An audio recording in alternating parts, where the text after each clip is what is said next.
Yeah, the live stream is up and running. If you need me to ask if somebody's there or something. So the live stream is up and we are ready to go anytime you're ready. I'm going to wait till the last regular speaker. Okay. And then we'll start. And I think I'll do a I'll take it from there. It's kind of long.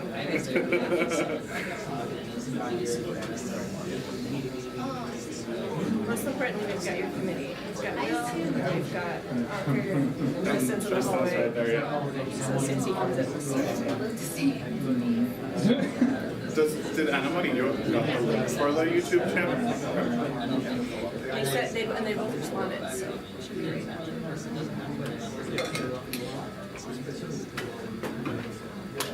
It could be tech support IT for something, whatever it is.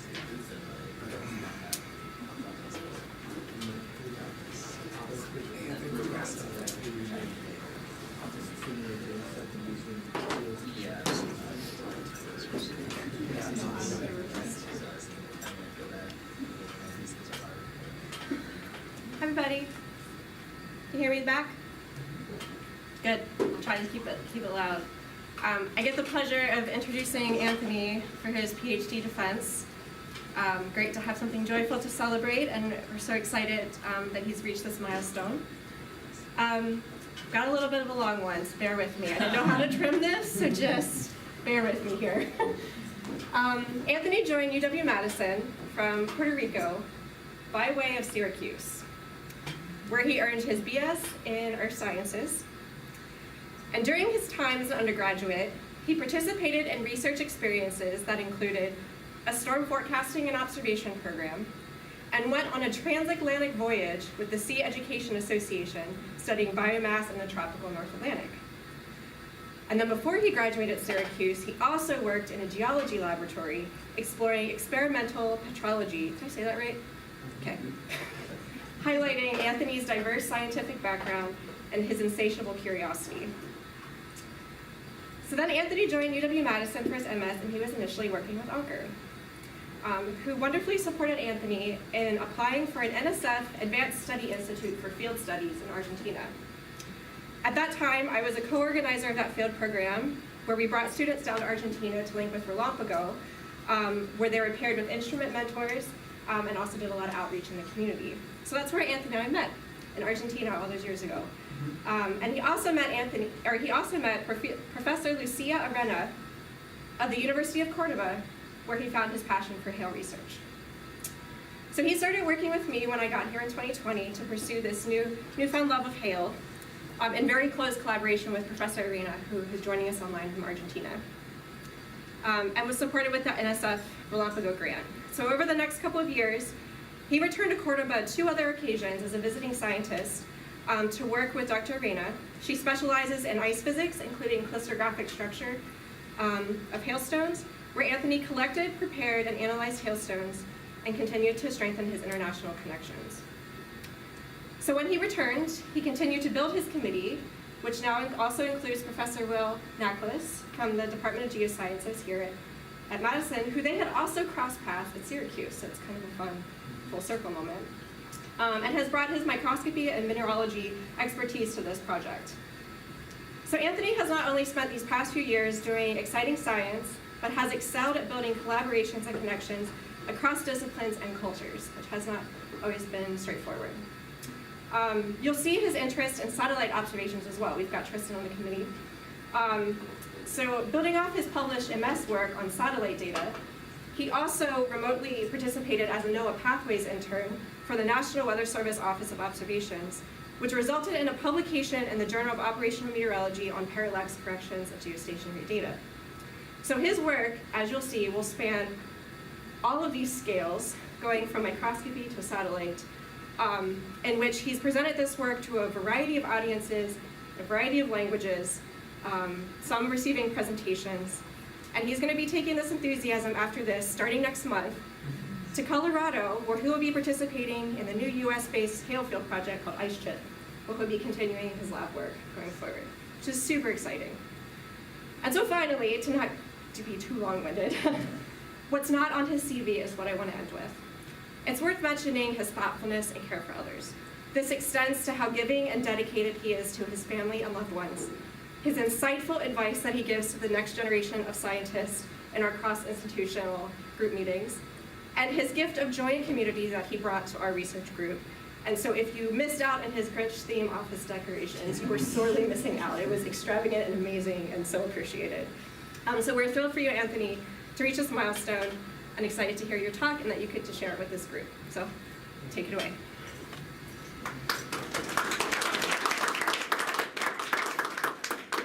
Can everybody hear me okay? Thank you. Well, thank you, Angela, for that introduction, and thank you, everybody, for joining me today to show you what I've been working in the past couple of years in the AOS department. Very excited to show you and tell you the story that promoted my research interests, and it became, thankfully to all the collaborators and all the supporters around these years, it became my PhD dissertation and eventually my career that I will be fulfilling, continuing pursuing my postdoc in IceChip. So the first thing I wanted to start is, what is the motivation of hailstones? So why would you think that this piece of ice is very interesting to study?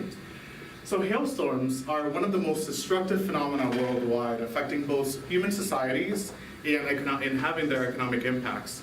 As shown here in the figure from Prain and Holland in 2018, you can clearly see those highlight hotspots of that convection varying by regions. Hail, specifically in the US, has cost over $1 billion in damages since 1949. And as you can see in this Aeon impact forecasting, it actually has increased over time and is projected to increase over time, making it one of the costliest natural phenomena for insurance companies. But going away from economic impacts from the insurance sectors, it also affects the biodiversity in specific countries. For example, in India, in 2014, the 2014 Mahastra storm affected 19 species of birds and mammals. That actually shows how these storms can affect both the short-term agricultural activity of these developing countries, but at the same time it affects the long-term biodiversity. So one of the things that I brought in, initially in this talk is why Argentina. So why is Argentina so special to understand these hailstorms? So as you can see in this figure from Deciphering in 2006, this figure shows deep convection around the world from the TRIM polar orbiting satellite. And as you can see here, there's a hotspot right here in that central region of Argentina. Argentina in this specific region has one of the most intense storms of the world. As you can see in this radar image, these storms can reach from 16 to 20 kilometers in height. And this understanding really challenges our US-centric understanding of hail formation from those supercells that form over the Great Plains because of the specific vertical structure difference that these both storms have. So studying these storms in Argentina really help us understand that global understanding of hail formation around the world. And because of this motivation, during the field campaigns in 2018, 2019, the Relámpago and Cacti campaigns really delved into understanding these problems. So there's two main things that these campaigns were they were so interested in this region. First, because the Cordoba region has one of the most intensive thunderstorms in the world, this is an excellent area to actually study them and understand why that happens. The second reason is the topography, the complexity of the topography. So in this area, as you can see at the top left, you have the mountain range called the Sierras de Cordoba. And this complexity of the mountain ranges really affected the development of these storms, but back then, it was really rarely understood why that was, and that motivated Relámpago and Cacti to actually study these storms in this specific region. So in Relámpago, as Angela mentioned before, I was part of the first portion of the Relámpago field campaign. And how Relámpago actually acquired data to address these limitations is by having ground-based radar, dual Doppler radar observations, specifically that can indicate hail in the vertical column of the cloud.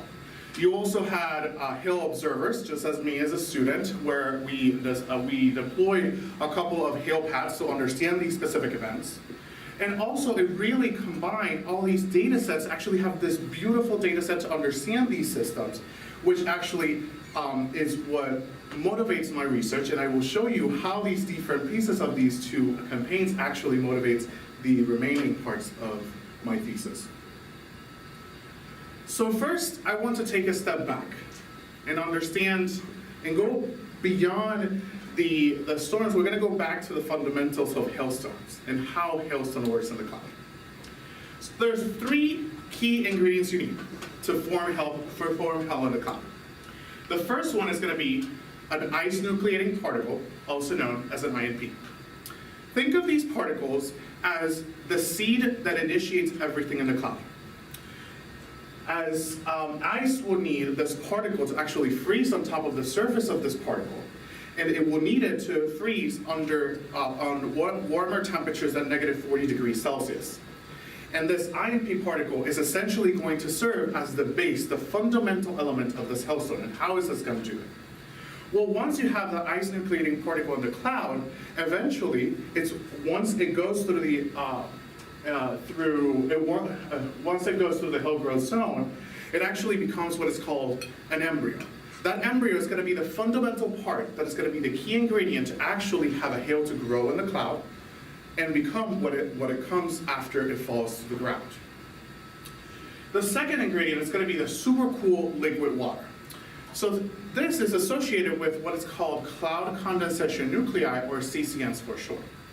So think of it as this small particle that is needed for water vapor to condensate into the surface and form this initial water droplet. Once that water droplet is injected into the updraft, it's actually driving it through the cloud, and it goes through different cycles of the cloud until it encounters an INP and it freezes. But also the CCN, it what actually provides the strength of the updraft. So the stronger the updraft, the more CCN activation you're going to have in the cloud, which then improves the chances of getting hail growth in the cloud.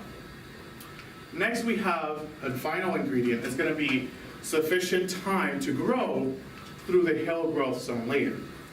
So once you have the INP, you need sufficient time to cycle through the cloud to actually aggregate layers of supercooled liquid water and freeze into the surface of the INP. But that amount of supercooled liquid water, if you think about it, I already mentioned that it's going to be provided by that CCN activation. So the strength of the updraft is really going to be linked to the amount of supercooled liquid water, which essentially is going to define how much growth is going to experience that hail in the cloud. And then as soon as that hail grows in the cloud and it's not able to be supported by the updraft strength, it falls, and it's the stone that we have at the surface. So why is it so important to understand hail formation in this region? Well, if you think about it, if you go back to that first point of ice-nucleating particles, these ice-nucleating particles are going to vary the type and the size depending on each region that you look at. So why is this important? Well, Argentina has a unique land use that can provide different sources of particles that could essentially affect the INP nucleation. So I'm going to walk you through it on all the specific land uses that I want you to focus on to really understand the importance of noting why the INP type and availability is really important for hail formation. First, we have the croplands. So the croplands are going to be focused on the eastern side of Cordoba.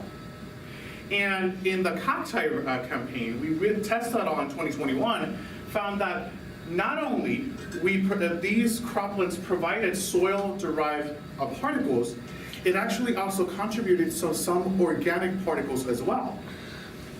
Next, we have bodies of water. So Argentina, specifically Cordoba, has one of South America's largest salt lakes in South America. And this salt lake provides very unique particles, salt-based particles, that are not found in any part of the world, even though there's other hotspots that produce these types of hailstorms, which is very unique. Then we have urban areas, and don't get fooled. Even though this area is very small, there's research out there that has found microplastics in hailstones, which can prove some sort of connection between the human activity and how human activity can affect the nucleation of hail in the cloud. Finally, we also have the Sierras de Cordoba terrain. So we know we have a basic understanding of how the cirrus de Córdoba affect the weather in this region. It has the upslope flow that provides all that particulate into the atmosphere to be used as potential isonucleates at a later time. And then in combination with the South American low-level jet bringing all that moisture from the Amazonian basin, that combination of that dynamic really makes a complexity of providing either regional source or long particle transport from the Amazonian and external to Argentina. Oh, and I did miss one more. So we do have also our mixed vegetation. I do apologize.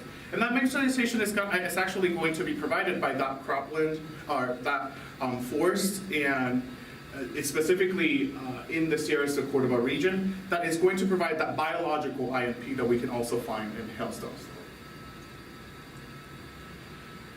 Now that we know the INPs that can serve as potential nucleators in the cloud, let's study a little bit the environmental conditions that can be hail prone for these specific storms.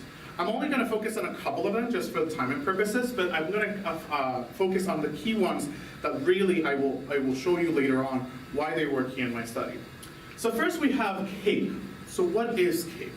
So for those of you that are streaming online as well, think of CAPE as this fuel that is needed for the internal cloud's motor.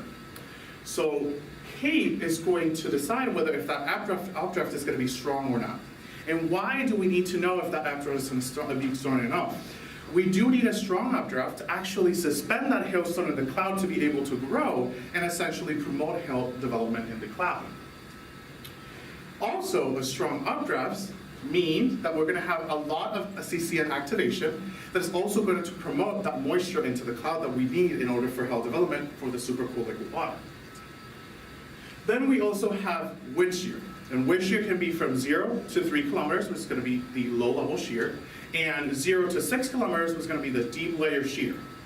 And the shear essentially here is going to be important because it's going to define the storm mode and also the longevity of the storm. And why is this important? Well, the longevity, the longer the storm lives, the more time the hailstone has to reside in the cloud, which promotes also hail growth as well. So now that we know in general, we have the ingredients for hailstone, we have the general environmental characteristics that we need for hailstone formation. Now let's take a look at the different storm types specifically to Argentina that we find from 2 main papers. So let's start first with Mulholland et al. In 2018. Well, Mulholland, he actually tapped in that Relámpago database that I talked a little bit earlier.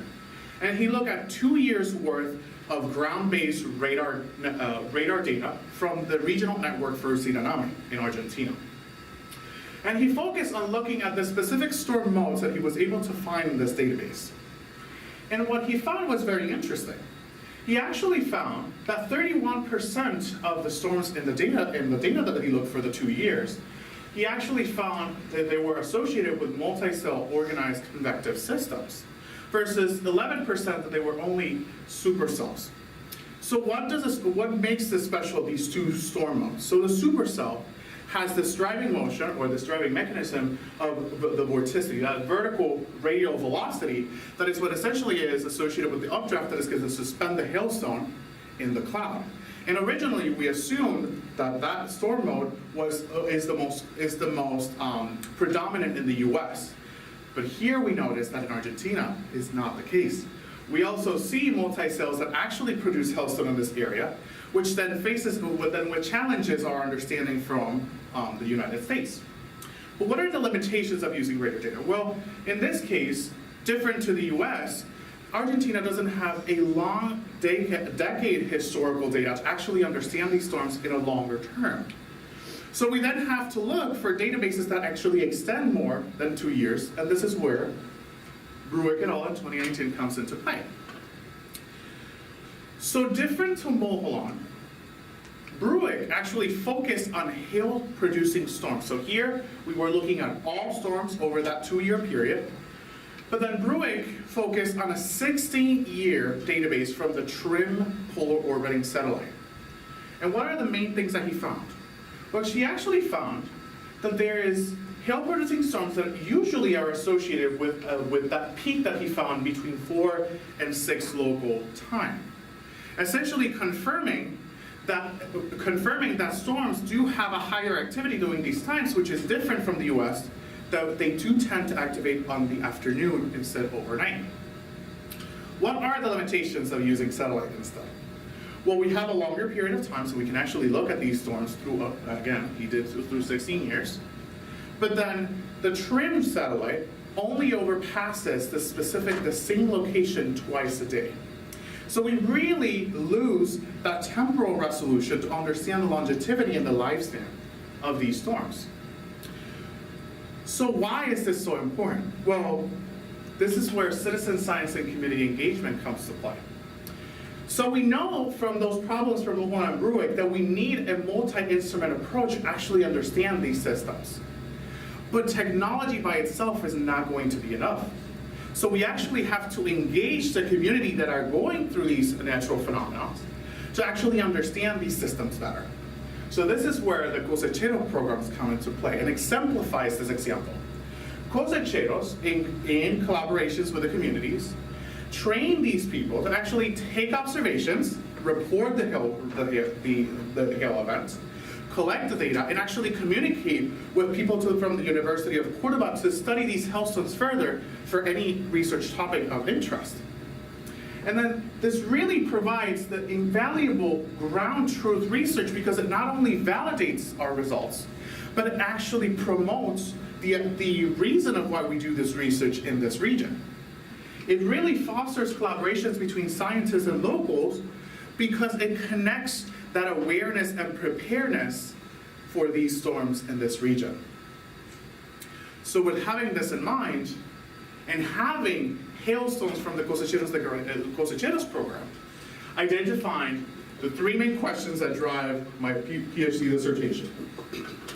First, I wanted to see if we can physically and chemically, specifically elementally, so instead of chemistry we're looking at the elemental composition, characterize particles trapped in hailstones, preserving their spatial distribution.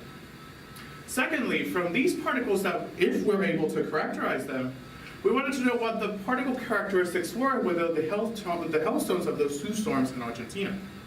And finally, once we knew that how did we characterize these particles, we then wanted to know what environmental parameters and satellite-based characteristics are associated with hail-producing storms in Argentina. So having those stones really motivated my research. We have these stones, I looked at them, and I said, if we are able to look at these particles inside of the hailstones, we might provide more insights into how these particles are going to affect hail evolution and development in the cloud. I do want to highlight that the first part of my thesis is actually already published in the AMT journal, and it's ready for your review if you're interested in further details. I'm going to be very honest. This is my favorite slide of all the presentation. I want you to look at these 2 hailstones that were collected in Argentina, and I want you to think, is this just beautiful? Or is it just really getting a lot of information that we can tap out of this beautiful beast that I get from here? Consider hailstone as a miniature chronicle of time that preserves its history of its formation and growth within each crystalline structure. Such a great quote, right? It is actually published, Joe. These layers save so much information that you cannot imagine. Previous studies have actually melted these hailstones and have tried to tap at the information that crystalline structure actually provides. But by melting the hailstone, it actually has lost the spatial distribution of the crystalline structure, of the particles that were trapped, and all the information that the hailstone can provide to you in this specific setting. It can provide you the temperature, the pressure, but most importantly, the particles that were present at the time that layer developed in the cloud. So by tapping at the spatial distribution of these particles, I was pretty sure, and hopefully was sure, that I could get some information out of this and see how we can improve our understanding of hailstone formation. My main research question, again, was, can we characterize these particles trapped in hailstones both physically and chemically? And to answer these questions, I needed to develop a technique that could allow me to preserve the spatial distribution of particles in the hailstones as they formed in the cloud. And then by trapping those particles, we then use microscopy techniques to determine the particle's surface, topography, elemental composition, and the size of the particle as well. So let me walk you through on how I developed this wonderful technique. Well, previous literature has looked at how we can mount the hailstones to understand the specific information that we can get from the cloud. So essentially, from the Deciphering program, once we got that call from the person who collected the hailstones, we then transported that hailstone into the clean sub-zero facility at the University of Cordoba, where Dr. Arena was located. And then once we have those hailstones, we then proceeded to cut them, polish them into a very thin layer, so we can then pour what is called polyvinyl formol, also known as formbar. Formbar is a very thin plastic coating that once you pour into the hailstone, you allow it to sublimate, and by sublimating the hailstone, you actually leave behind every non-soluble particle trapped in that specific original position that it was before. And once we sublimated this hailstone in a low humidity silica gel at negative 12 degrees Celsius, then we prepared, or we took pictures of that particle, and we got something like this. So look at this figure right here. This is a cross-section of the hailstone, a specific hailstone. Mind you, these two images represent the embryo of the hailstone, and then these three images represent the outer layers of this hailstone.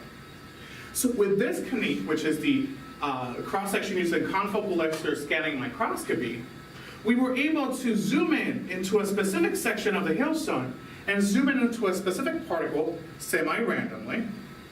And we were able to get both visible and laser imagery, which essentially gave us the surface topography of that specific particle. So we have one of the things of my objectives right here. The second thing, once we gathered all this information to know essentially where these particles were located with respect to the embryo, we then prepared the sample to be analyzed by the scanning electron microscope with energy-dispersive X-ray spectroscopy. I know, it's a very long name. Sometimes I forget about it. But essentially what it gives you is both the surface topography, but most importantly, it actually gives you the elemental composition of the specific particle. What do I mean with elemental composition? So if you think about it, minerals are composed by different elements. And the EDS essentially is telling you, based on shooting that particle with a laser and reading that energy that bounces back from that particle, we can clearly see what elements compose this specific particle that I will explain to you why it's so important to do at a later time. So in conclusion, previous studies have melted the hailstone, but essentially losing that spatial distribution that comes out of that hailstone. So we were able to develop this innovative method to actually preserve that relationship of the spatial distribution of the particles with respect to the embryo. And then specific findings reveal that we were able to successfully replicate this method in multiple hailstones and getting the same information of each of the hailstones. Where we were able to analyze particles down to 1 micron, which is not terrible, but it still has its limitations, and we can discuss a little bit further if you're interested in those limitations. And really, it gives us an insight in understanding those atmospheric particles in hailstones specifically for these two samples, which I will provide the results in later details. Which takes me to to part number 2, which is going to be under review in the EGU ACP journal. First, I want to introduce the 2 cases that really gave birth to my master's thesis and my PhD dissertation. So here we're seeing GOES ABI 911 brightest temperature imagery. This first one is a supercell case storm from 8 February of 2018. that was really influenced by local forcings, and that gave birth to understand, and these initial hail reports actually was the initial reports that I had worked to give birth to this project. Then we had southern of this area, so here is Cordoba City, here is what we had the hail report in Villa Carlos Paz, and down here we had the hail report in Villa del Lique of this mesoscale convective system, overnight mesoscale convective system on December 13-14 of 2018. So having those hailstones, again, we wanted to then characterize the distribution and potential sources of these non-soluble particles within the hailstones, considering their spatial arrangement, size, and elemental composition in regional or global origins, because there was some evidence about that, and I will explain a little bit further. So in order to do this, we first characterized the particle distribution and size. We then determined the elemental composition of those non-soluble particles in the hailstone, and then we identified potential source regions using air mass trajectory analysis that I will discuss in later slides. So the first thing, and I'm going to refer to this 8 February case as supercell moving forward, we have a 4-centimeter hailstone from the supercell stone. We found in the particle analysis that we found a range of particles from 1.9 to 150 microns, with having an average particle size of 30 microns. The largest particle in this stone, or in this specific cross-section, was found in the outer layers, so right around here, in one of the sections. And by looking at this distribution, we really see that there's a variety of particle sizes through the hailstone. So really, we don't have a specific concentration of particles within the layers. Now, when we move into the MCS case, which is going to be the 13-14 December moving forward, we actually found very interesting differences. So we found that the particle ranged from 1.2 all the way to 256 microns.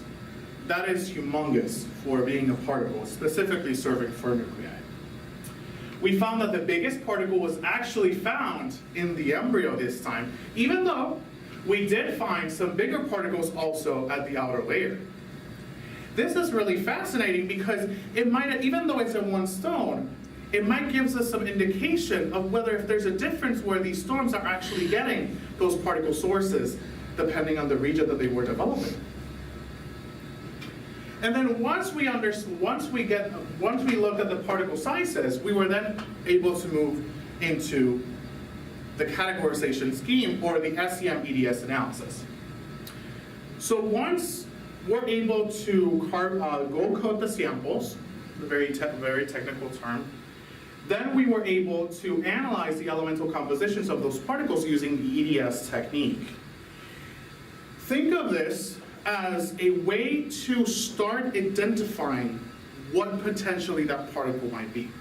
It has its complexities, but for example, in this particle, that is actually one of my particles that I was able to analyze, we were able to shoot a laser right here, and we were able to get this result. And usually when you get the elemental composition, you get the abundance of that element in the particle. And what does that mean? How can I use that to categorize the particles? Well, for example, if we see carbon, sodium, and chlorine, we can actually associate that with a halide, or a salt particle.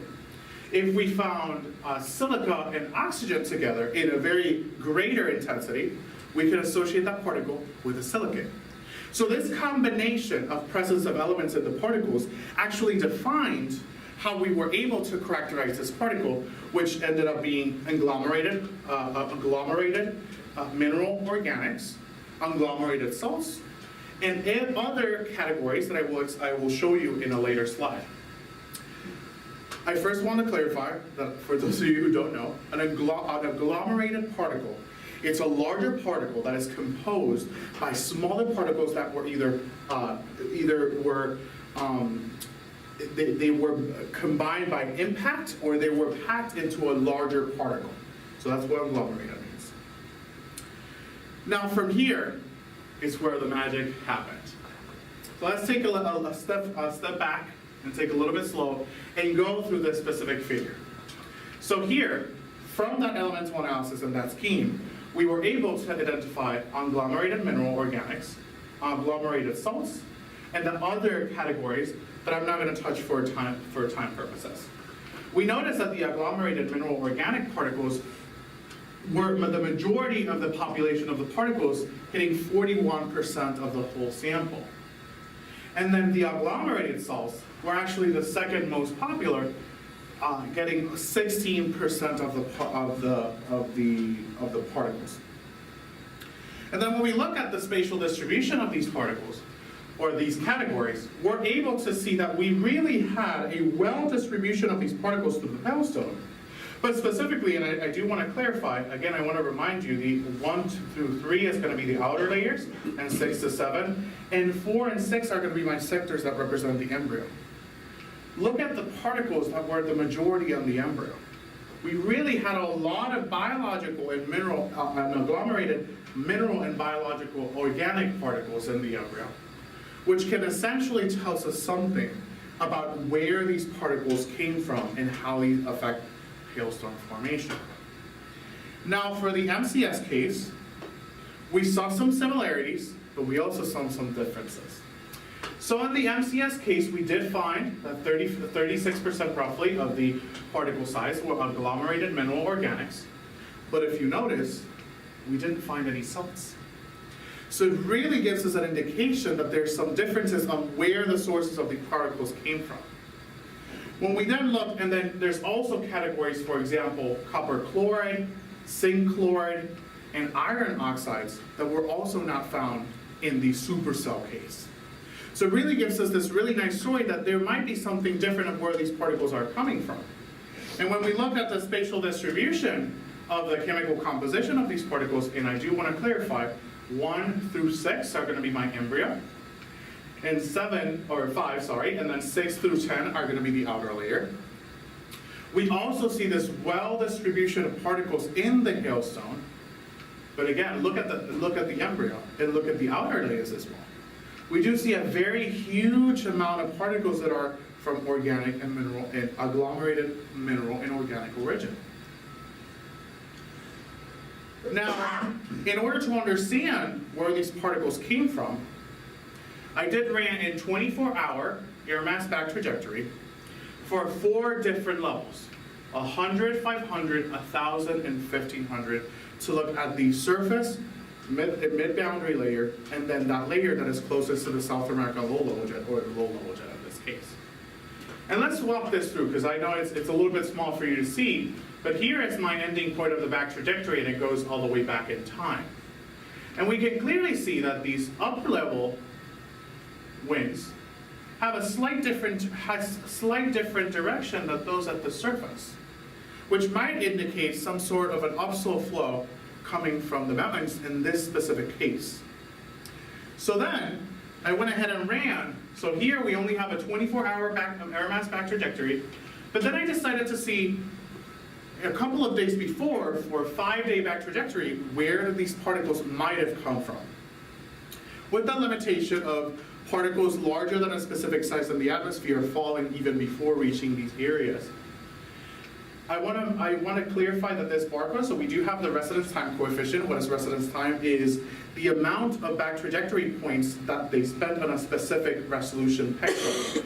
So the bluer the color, the less time it's spent on that pixel, and the redder the color, more time spent on that pixel. And if we point on the Cordova region, we see that these residence time coefficients really spent a lot of time in these 4 main categories: on croplands, bodies of water, urban, and mixed vegetation. So now let's go ahead and compare that with the MCS case. So again, we did a 24-hour back trajectory for these 4 levels, and we do see a difference. We actually see the wind coming from the west side of the cirrus instead of some of the east side coming in the February case or the supercell case. And when we look and we ran the 5-day back trajectory, again, I want to remind you that the blue is the less time and the redder is where it spent more time. We saw a difference in the amount of pixels and land use that we were able to find but we really see a consistency on those land uses that we saw before, but then I'm going to show you in the next slide that there were some differences. So we actually see that the shrubland here, in the supercell case, were actually greater than the shrubland in the mesoscale convective system case. But then we had an increase in the cropland and mixed vegetation, which gives us an indication that there's really a difference on where these particles are coming from and how these two storms are getting air particles from different regions of Argentina. So the conclusion of part 2 is that we were able to find particles from 1.2 to 256 microns. Again, I do want to highlight that in previous literature, we did not find these types of particles. In fact, in most recent studies, the largest particle that we were able to consider as an IMP is a maximum of 10 microns. So we're really finding huge particles in these hailstones. With one of the cases, which is specifically the MCS, finding the largest particle in the embryo. Then we also found that the dominant particle category that we found in these hailstones were the agglomerated mineral organics. That suggests that biological by itself is not unique. And why is this? Well, previous literature, such as Mitchell et al. In 2014, found that in hailstones from the Rocky Mountains, found that biological particles were actually found in the hailstones that they analyzed. And in Slovenia, in another part of the world, for example, we found particles or signatures of soil-derived particles in Slovenian hailstones. So it's really interesting to see then the difference between those studies and here that we're finding that we don't have a specific particle category. We actually have a mixture, a combination of particles that are suggesting they're really good nucleators for these specific hailstones.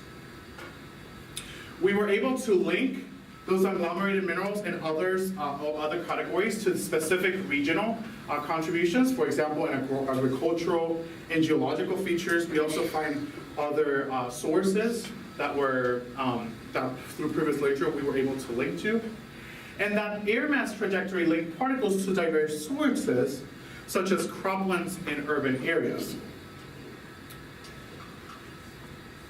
Now, what are the limitations, right? Well, even though our technique is very unique, it gives you that specific detail of that individual particle, it's really time consuming. So it really takes hours and hours to analyze just a couple of groups of particles compared to other papers in China, for example, that use machine learning approach to actually analyze a huge amount of groups of particles. But again, even though they have the capacity to analyze thousands and thousands of particles, they really can lose that individual particle structure and information that is critical to understand these hailstones. We also are able to focus on that individual particle and extract that surface topography, that elemental composition that is critical for these types of soil.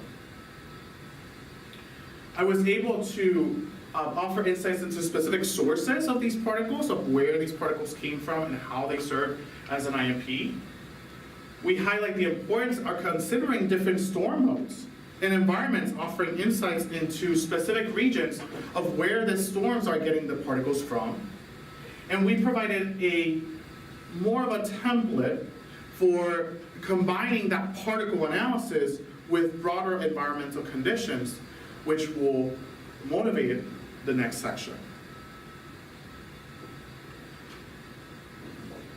So we have these particles. We know roughly where they came from. What is the next step, right? So understanding these storms, we understand that they come from very different environmental conditions. And by looking at those environmental conditions, we're able to see that the particle sources and the dynamics of these storms are going to change. And even though we have two different storm modes from different environmental conditions, we still had hail produced. So now understanding this and only having these limited cases, I wanted to expand out and understand in general that connection from environmental conditions to hail producing storms in Argentina. And that's where I wanted to look at characterizing overshooting tops in their environments in hail-producing convective systems in this specific region.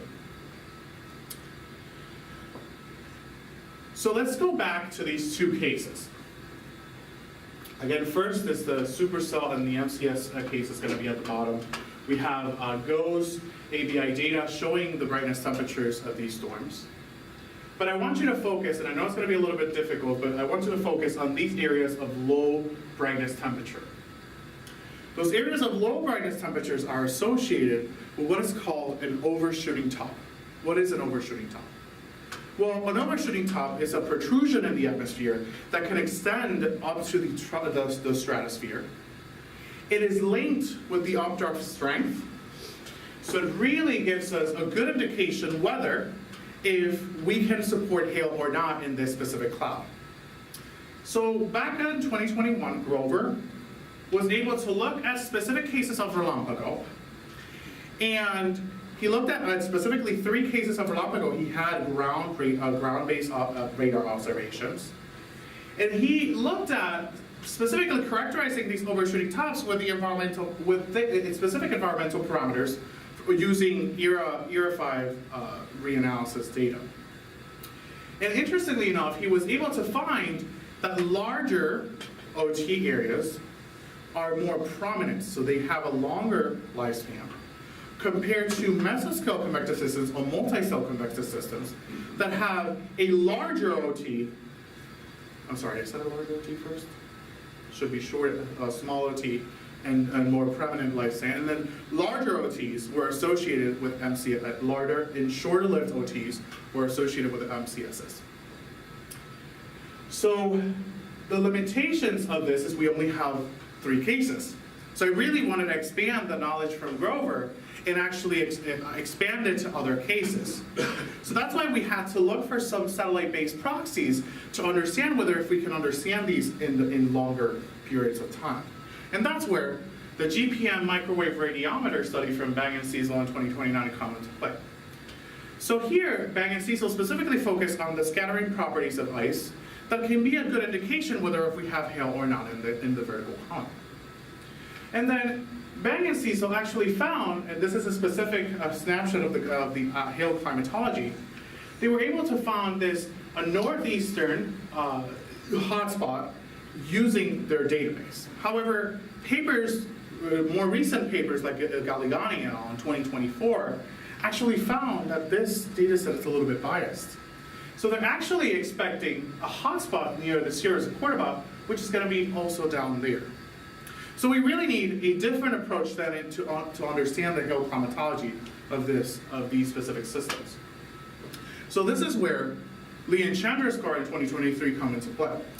So they actually, instead of using the microwave radiometer, they tap into the dual polarization radar from the GPM. And they were able to develop this algorithm that detects, is a binary algorithm, and it detects whether if there was hail or not in the vertical column using the radar properties. And even though we still see that northeastern signature to the northeastern part of Argentina, we actually see that hotspot that we were expecting in Cordoba, which showed promise to actually use to understand the environmental parameters and studying these storms in the longer term. So this is where the SMASH data set comes to play, or also known as the Satellite Mapping and Analysis of Severe Hailstones, SMASH for short. This database includes the OT intensity, OT lifespan, and OT estimates specifically from the IR brightness temperatures information from the GOES series. These parameters are derived in this specific product by combining those satellite observations with the modern era retrospective analysis for research and applications version 2, or MERA2 for short. And how did we use this data set to actually understand OT characteristics? So I was able to combine SMASH and GPM-DPM flag hail by a specific series of criteria to be able to match the OT probability with a flag hail. So the first criteria is that specifically in the SMASH data set, we do have available if that OT was associated with a DC flag, or also known as a deep convection flag. We also use a radius to locate the hail flags, which are, again, OT probability is going to be this OT yellow here, and then the flag hail is going to be these red dots. We looked at a radius of 5 kilometers to associate that hail flag with the OT probability.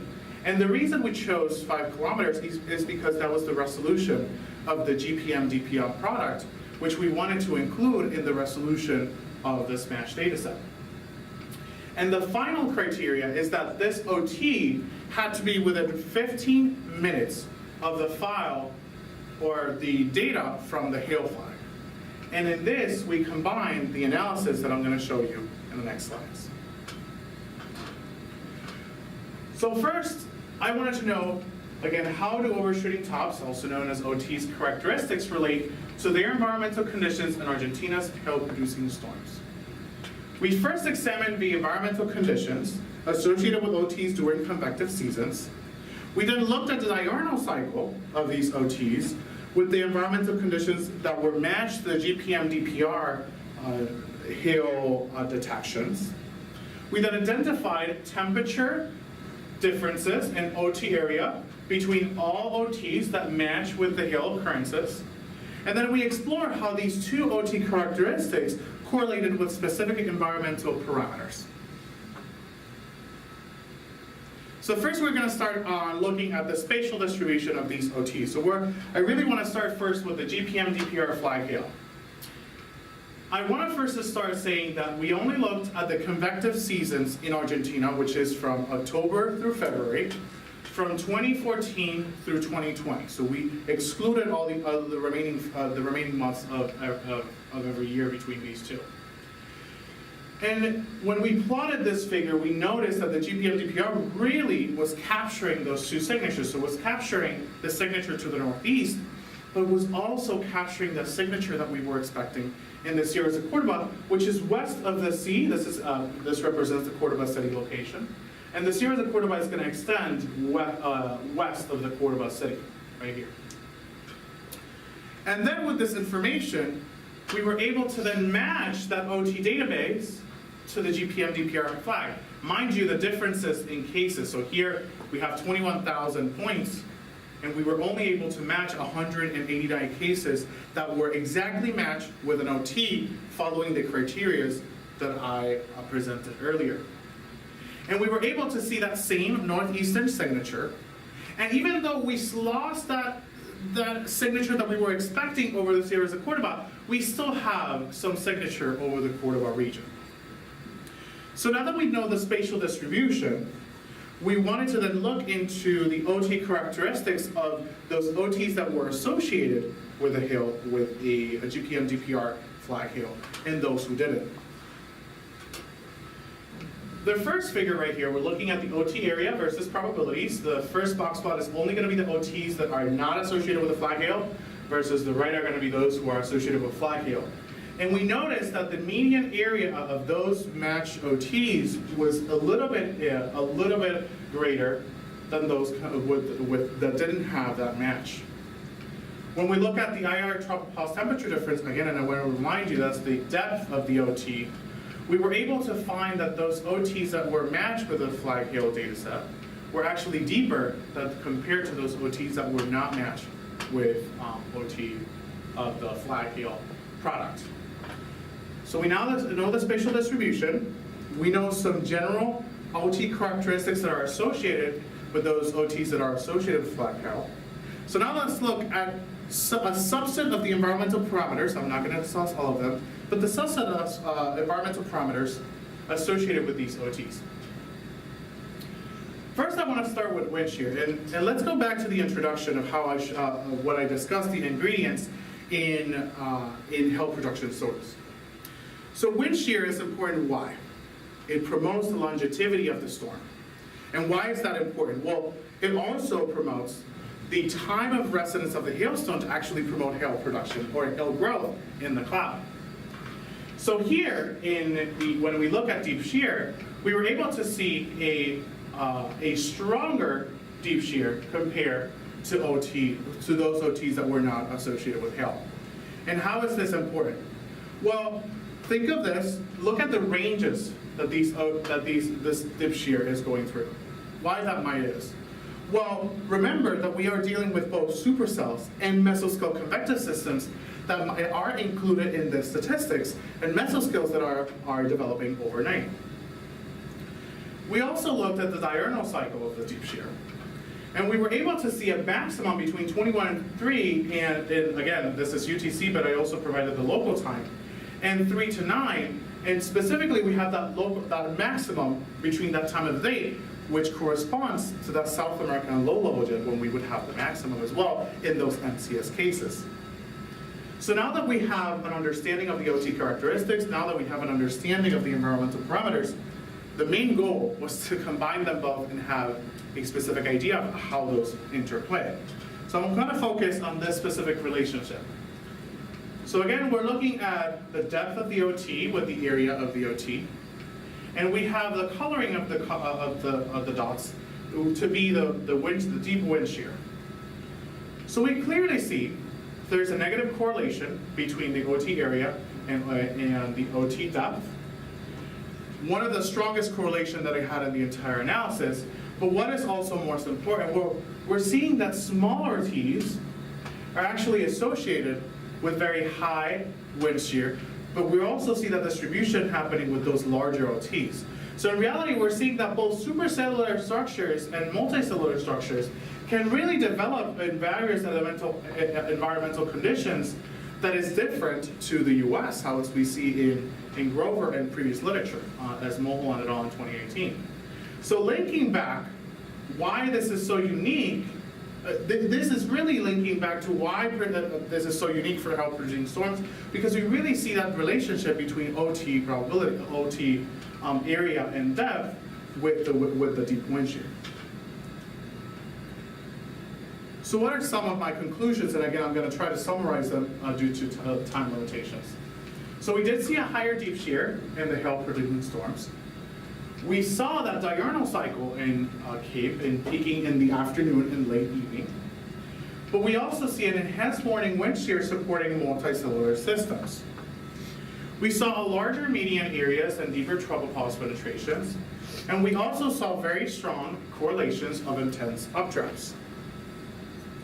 The novel contribution of this part of the thesis is that we actually were able to combine these two data sets and to be able to understand these storms better, identifying distinct diurnal cycles and patterns. However, there are some limitations. So first of all, the GPM DPR really overpasses the same location twice daily. So in reality, there is some limitation onto understanding the all diurnal cycle of these storms, which can really impact the results and the interpretations of my data. But in general, we still have a good correlation of these OT characteristics with the OT database. So for the overall conclusions, we were able to focus on hail formation in central Argentina, which is the first time that we've ever done this, because we've had some studies in the US, studies in Europe, but this is actually the first study that focuses on central Argentina. We were able to preserve the spatial distribution of particles, and we were also able to link them to where, with respect to the embryo, were in the hailstone, which gives us an indication of those strong updrafts beyond the supercells, and we were able to link them back to potential sources through those high split runs. We were also able to characterize those OTs in what environmental conditions they were associated with by combining that SMASH and GPM data sets to understand a little bit better the environmental conditions associated with hail-prone storms in Argentina. We also developed this unique microscopy technique that is able to be applied worldwide to really start developing this worldwide recording of hail reports to better understand this data set and better understand why hailstones happen in different regions of the world that we see this specific hailstone. And then in general, this new methodology really preserves that critical spatial distribution that we need to understand that specific individual particle characteristics. we form how storm types and particle availability are very interconnected between each other. And then this framework really combined and all these multi-instrument techniques can actually be applied worldwide to understand not only the microscopy of the particles, but also the macro of the storm environments and where these storms are developing. So now this really motivates future work in the ICE chip campaign founded by the U.S. National Science Foundation. It can really look into validating specific products if we combine the particle characteristics with understanding the nucleation in the embryo and the conditions where these embryos are forming. But specifically, something that I'm going to be working on is in the isotopic analysis of these embryos. And just to give you a brief indication of what isotopic analysis is just simply understanding more on the developing characteristics of these hailstones in the particle, and specifically providing those cloud characteristics that are needed in order to produce that hail. We also want to continue with that citizen science programs to broaden the geographical research and coverage. And then the long-term vision, which is my long-term career vision, is to actually create this global data set of hail reports to actually understand these storms better. Understand them in a unique way that we were not able to do until this day. And then with that, my friends, I conclude this presentation. I really want to thank my husband and my babies that were really part of all this 5 years here at the AOS, and the 2 before those 5 years as well. And my friends and family that are streaming YouTube and looking at me. I want to thank my lab group, specifically a personnel right here, that really motivated me in a lot of my Python clogs, and he really showed me in helping in this development. I do want to mind you, so this is a very internal joke, but I just wanted to share with you guys. So we really joke with Ben that he turned 30 this year. So this is kind of like a joke to him. But I really want to give you the real picture of all of us. It's a really outgrowing lab group. Hopefully Angela considers growing it a bit more, even though it's a lot of work. But it really grows since the beginning of the time, and it's a wonderful lab group that I know that is going to do wonderful things coming future. I also want to thank my PhD committee, and I do want to do special things individually. So I want to thank Ankur Desai, because I remembered when I sat down in his office and I said, hey, I want to study remote sensing. I met with Tristan Lecuyer, and there was no funding at that time. And he said, we have something for you. Do you want to take it? I said yes, and he never said no to me to do what I really wanted to do.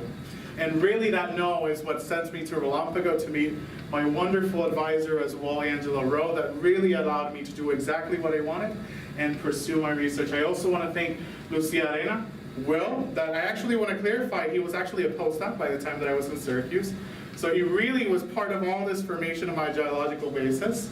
And I also want to thank Tristan, who has been an instrumental part of this section of my satellite basis, and Ana Marillo that is online as well, but her particle contribution to the thesis is not undermined. Oops, and I forgot my animations. And with that, I want to say thank you, and I will open it for questions.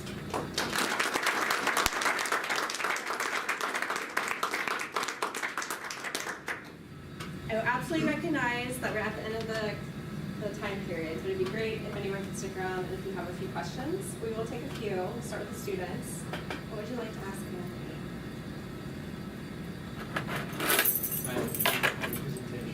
presentation. For your case studies looking at the 2 different hailstones, why do you think one had salts in it and one didn't? That's an excellent question. I think I missed that in the presentation. So essentially in the time residence map, we were able to notice that the February case was more local forest. So we really see a northeastern flow of winds actually reaching the Sierras de Cordoba. And if you remembered from the map earlier in my presentation, I did mention that, that in that specific region there is a salt lake. It's one of South America's largest salt lakes. And we hypothesize that in that salt lake, because of it is a drying bed, it's providing all those salts into the atmosphere that could have potentially been transported locally into the region where we were having these hailstones developed.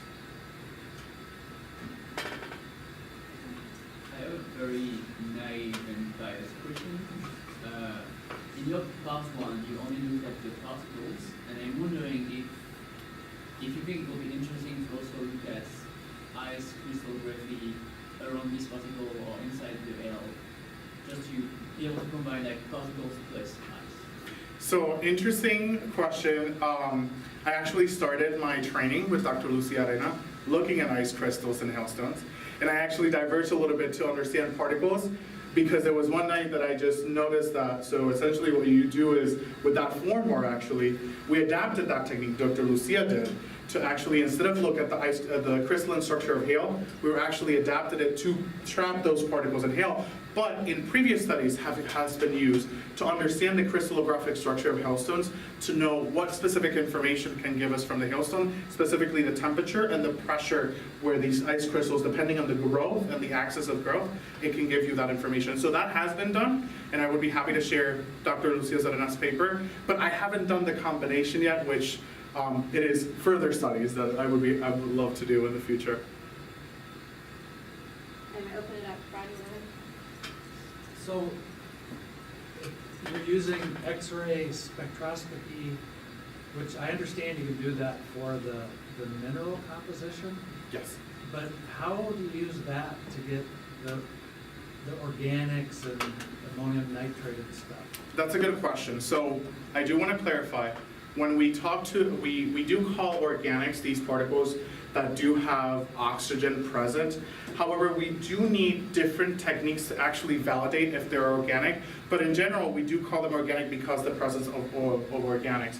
But in reality, when you see specific abundances of elements together in that spectrum, with previous geologic training, you can associate that as that specific particle that has those specific elements present in that specific abundance. Because if you do notice from my previous, here for example, so here we have the regardless of the units, you really see the intensity of the presence of these elements in the particles. You can combine those presences and have some inference of what mineral they represent, or they show. Yeah, mineral, but not necessarily organics. Right, It seems so like you're organics, using, like, yeah, that is a limitation. I cannot see organics. However, we are assuming that because we have oxygen present in the particle in that specific, we were calling them organics, but yes, that is one limitation that we would need additional microscopy to confirm, and that's one of my, hopefully I can get funding to do that in future research. And then kind of a follow-up. So you were, what you're calling amalgamated mineral and organic. Yes. So in, a lot of the work that I do, they look at organic coatings on dust. Yes. Do you think that's really what you're seeing? Yes, and that's why I really wanted to call it agglomerate, because it's not the particle itself, it's really a mixture, a combination of particles that can't be coating the original particle, but it's coming off of that signature having all those elemental signatures. Okay. Do you see anything, any like biomass burning signatures, like just pure black carbon? No, not yet. I was looking for that signature to see, we actually saw, I can't confirm it yet because we would need additional analysis. I did saw what I thought it was black soot, which would give that signature, but I don't have the microscopy technique analysis to confirm whether if that's not. But yes, I would love to confirm that, and I've seen that before theoretically. So in the interest of time, we'll do Becca, then Dan, and then call it good, okay? There was one in mind. Oh, sorry. No, I don't want, yeah, you both have raised your hand at the same time, so let's, Becca, go ahead. Let's hear your question. Did you say what percentage of these minerals are in comparison to the mass of the hail itself? That is a good question. So because we only look at the specific cross section, and an example of that is this figure right here. Really quick here. So because we only look at specific cross section, and we only counted semi-randomly a specific amount of particles, we only have a, kind of like a sample of the particles, so we really don't. I did count 73 particles for the supercell hailstone, and then in comparison, 256 particles for December 13, 14, but that is one of the limitations of the technique that I'm really not accounting for, just like other studies like the machine learning technique that you can actually analyze all of them. I really wanted to focus on that specific information that the particle could provide. So it is one offset of doing this type of work. Dan, you have No, go ahead, take one a last. question? Yeah, Pete, go ahead. It's from Lucia Arena. Says, first of all, congratulations. If this line of work is followed, how long would it take to make a short-term forecast of hail, at least for typical orographic storms such as those studied in this work? Or would you propose another work methodology for this objective of forecasting hail? Forecasting hail is a very long run, Lucia. I think I would propose a combination of this technique, but this technique alone would not be sufficient for forecasting hail. We really need to understand, we really have to incorporate radar, satellite, this microscopy technique, and have this multi-technique that I was talking to you about a little bit earlier to have a better prediction of hail forecasting, specifically for the corridor region. And it would be nice to tap into that beautiful new radar network that Argentina has, to actually get more information from there and validate these results. Daniel, last word? No, I was ready to stop. Okay. Thanks everybody for sticking around.